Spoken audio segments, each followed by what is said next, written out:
Bienvenido. Este es un mensaje de vida y salvación. Que Dios hable a tu corazón hoy. Empezamos.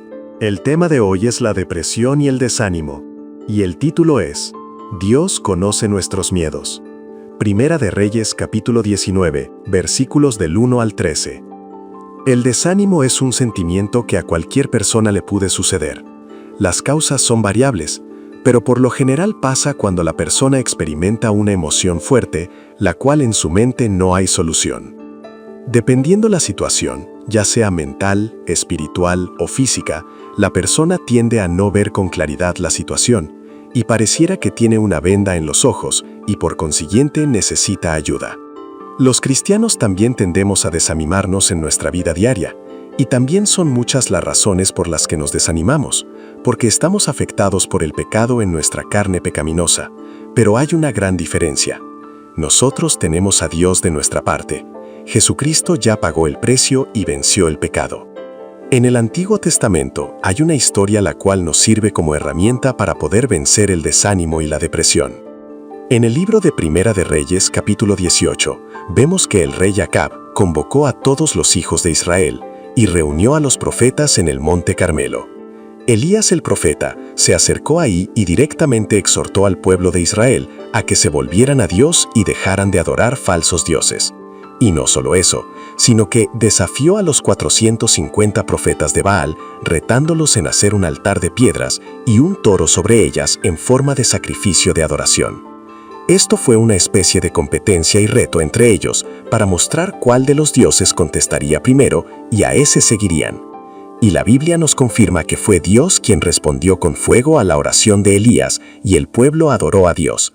Pero no solo eso, sino que el mismo Elías ordenó matar a todos los profetas de Baal. Esto lo vemos como una victoria en la historia del pueblo de Israel, y obviamente para Elías también, porque para él el hecho de ver milagros y presenciarlos era casi como algo normal. Él solo oraba y Dios hacía el milagro. Elías era un profeta de Dios fiel y servicial.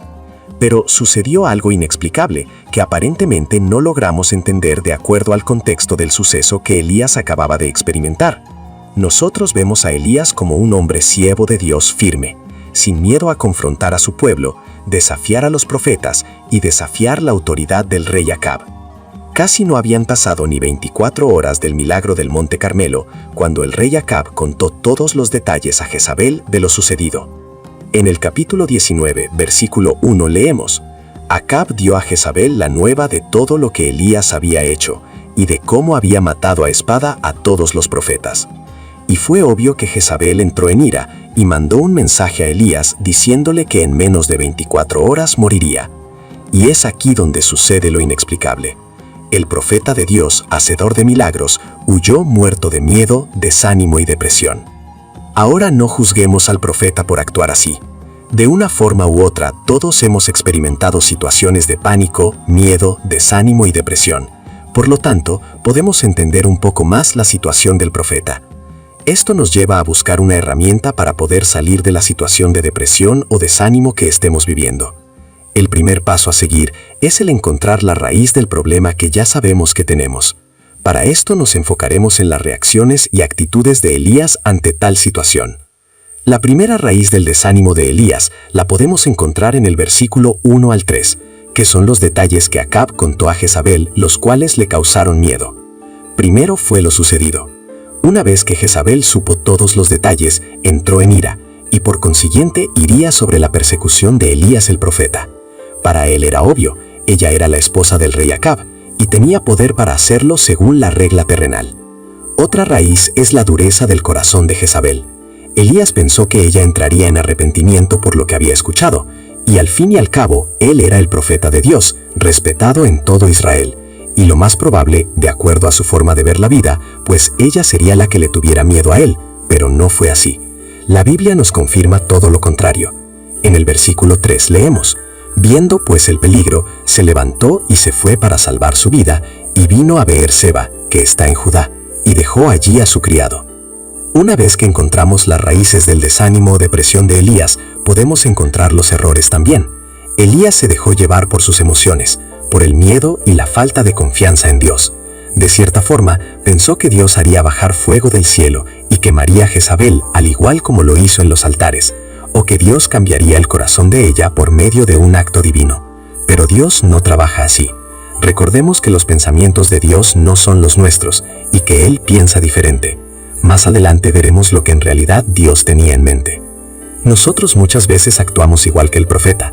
Nos dejamos llevar por nuestras emociones y creemos que Dios nos va a respaldar en todo lo que hacemos. Pensamos que porque le estamos sirviendo y rindiendo nuestras vidas a Él, todo nos será posible. Y cuando los planes no salen como pensábamos, pues actuamos como Elías, nos desanimamos y abrimos la puerta a la depresión. Pero veamos las tendencias de una persona con desánimo, y quizás le ayude a usted que está escuchando a poder encontrar una explicación a esto. Estas las encontramos en los versículos 3, 4 y 5. La primera tendencia es el aislamiento. Leemos: Él tuvo miedo, y se levantó y se fue para salvar su vida, y vino a Beerseba de Judá, y dejó allí a su criado. Él anduvo por el desierto un día de camino. Primera de Reyes 19, versículos 3 y 4. Elías, al ser envuelto por el miedo, se fue a un lugar solitario, lejos de toda civilización. Se fue solo, dejando a su criado que siempre lo acompañaba. Quería estar solo donde nadie lo viera, quizás por vergüenza o simplemente el miedo lo paralizó. Esto le puede pasar a una persona con depresión. Tiende a aislarse de todos, quiere estar solo y no tiene ganas de seguir adelante, ni fuerzas para seguir con su vida o su llamado. Sienten que no tienen propósitos en la vida y no pueden verse más allá de lo que están viviendo. La segunda tendencia es la culpabilidad. Leemos también: y vino y se sentó bajo un enebro, pidió morirse, y dijo: Basta ya, Señor, toma mi vida porque yo no soy mejor que mis padres. Fue tanto su decepción de él mismo que prefería morirse. Le pidió a Dios que le quitara la vida, porque de acuerdo a los israelitas, el quitarse la vida era una afrenta a Dios, no era una opción, fuera cual fuera la aflicción o dolor. De modo que Elías pidió la muerte al Señor, porque consideraba la situación como desesperada y sin solución. A veces la vida nos traerá aflicciones y problemas, los cuales consideraremos como desesperados y sin solución. Y quizás no encontremos la salida, y si no entendemos el carácter de Dios, o si no aceptamos la forma en la que Él ejecuta sus planes, posiblemente nos sentiremos agobiados para seguir adelante. Y posiblemente abandone los propósitos que llenaban su vida, o su llamado que Dios le dio para su ministerio en la iglesia y la familia. No podemos compararnos con los demás y no podemos ser como los demás. Todos somos diferentes. Elías se sentía culpable por no haber sido o actuado como sus padres. Se sentía decepcionado de él mismo por la forma en la que reaccionó ante la situación y por la impotencia de no poder hacer nada al respecto. Ya era demasiado tarde para reparar el daño. Ya había huido. No había solución, según sus pensamientos. La culpabilidad lo aplastaba. Otra tendencia es el desgaste físico y mental. Leemos en el versículo 5a: y acostándose bajo el enebro, se durmió. Elías estaba experimentando ya algunos síntomas de la depresión, la falta de apetito y el cansancio físico. Él estaba acostumbrado a caminar largas jornadas, estaba acostumbrado a comer en abundancia y tener ciertas escasez, pero esta vez estaba cansado y sin apetito. Lo que él quería era dormir. No es de extrañarse que muchas personas no puedan distinguir entre la depresión y la infelicidad pasajera.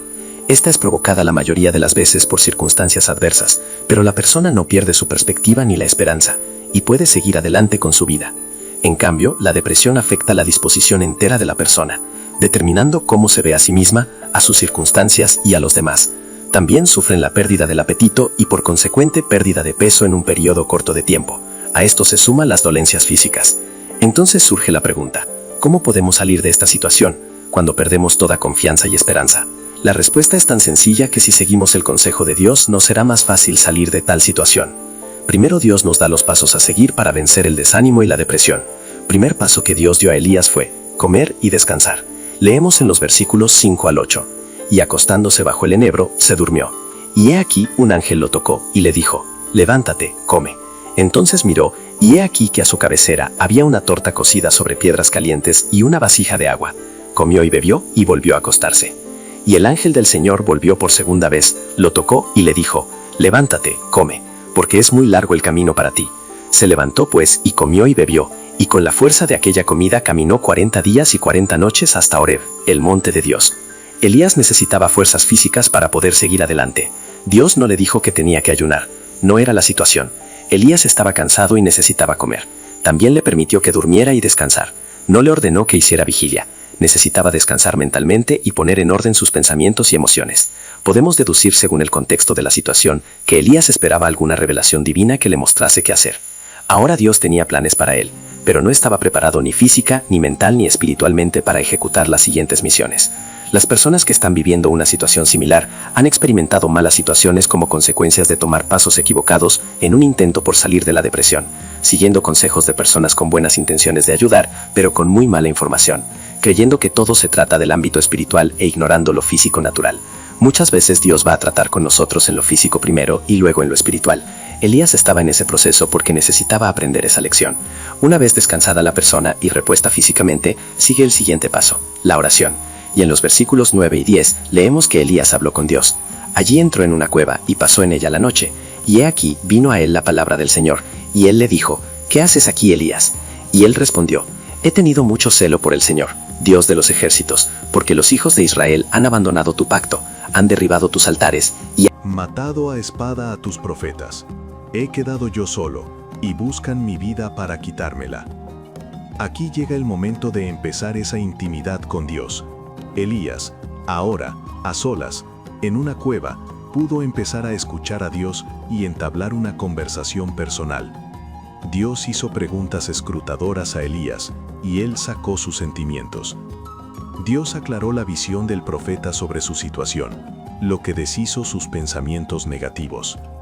El siguiente paso es el de seguir la voz de Dios y no la nuestra. En los versículos 11 al 14, le voy a resumir lo sucedido a manera parafraseada. Dios le da instrucciones a Elías que saliera de la cueva porque le mostraría una enseñanza que él necesitaba aprender, y Elías obedeció. Entonces vino un viento grande y poderoso, y Elías pensó, ahí está Dios, pero no estaba. Luego vino un terremoto, y Elías dijo, ahí debe estar Dios, pero no estaba. Luego vino un fuego fuerte, y Elías pensó, aquí va a estar Dios, pero no estaba. Entonces vino un susurro de una brisa apacible, y Elías entendió que ahí estaba Dios. Podemos concluir que Elías estaba acostumbrado a los milagros y prodigios por parte de Dios, pero en la vida cristiana no todo es milagros. Es necesario regresar a lo sencillo, a lo natural de la vida cristiana, la oración, ayudar a los demás, el ayuno, el convivir con los del cuerpo de Cristo que es la iglesia, tener más empatía por los demás y tener en mente que no todo depende de milagros, que tenemos responsabilidades como personas, que tenemos que tener cuidado de no caer en el desánimo cuando Dios no hace lo que esperamos que Él hiciera, y no solo tratar de conocer la voluntad de Dios, sino más bien aceptarla. Recuerde que Dios conoce nuestros miedos y Él sabe cómo ayudarnos. Espero que haya llegado hasta el final de este video. Si lo hizo, le felicito. Recuerde que la palabra de Dios siempre nos ayuda en lo que necesitamos. Que Dios le bendiga y le ayude a salir adelante en la situación difícil que esté experimentando. Me despido con esta oración. El Señor te bendiga y te guarde. El Señor haga resplandecer su rostro sobre ti y tenga de ti misericordia. El Señor alce sobre ti su rostro y te dé paz. Recuerda, Cristo te ama y tiene un propósito contigo. Suscríbete, comparte este mensaje y nos vemos pronto. Bendiciones.